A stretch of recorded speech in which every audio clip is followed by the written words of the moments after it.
Hello guys, আসসালামু আলাইকুম। আজ যে কথা বলবো দায়িত্ব নিয়ে, তার আগে আমার পরিচয়টা দিই। আমি মোহাম্মদ আব্দুল বাসেদ, সহকারী শিক্ষক বাংলা, ঢাকুরে প্রতাপকাটি হাই স্কুল। তো তুমি চাইলেই দায়িত্ব নিতে পারো। তোমার বাবা অসহায় গরিব মানুষ, তাকে তুমি যদি সাহায্য করো, এটা কিন্তু অনেক একটা পুণ্যের কাজ।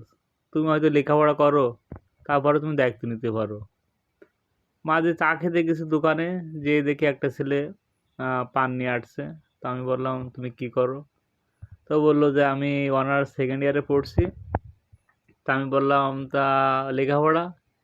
বলেছে লেখাপড়া করছে আর পাশাপাশি আমি এটা করি। তা আমি বললাম, তোর বাবা নেই? তো বললো বাবা আছে, বাবা অসুস্থ, তা এখন ওই বাবার কাজ আমি করি। তা শুনে আসলে খুব ভালো লাগলো যে ছেলেটা কত স্ট্রাগল করে লেখাপড়া শিখছে, পাশাপাশি বাবার কে দেখাশোনা করছে, তার পরিবারকে দেখাশোনা করছে, সব কিছু সে বজায় রাখছে। তো এরকম চাইলেই আরো তোমরাও পারো। আসলে অনেকেই ঘুরে বেড়াচ্ছ, বাবাকে হেল্প করা তো দূরের কথা, যে নিজের লেখাপড়ার খরচটাও নিজে ম্যানেজ করতে পারো না। আসলে এগুলো খুব মানে হতাশার কথা। এখন বর্তমান আধুনিক যুগে, প্রযুক্তি যুগে কত কাজ বেড়ে গেছে। শুধু তোমার হাতের কাজ, যে কোনো একটা হাতের কাজ জানলেই হবে।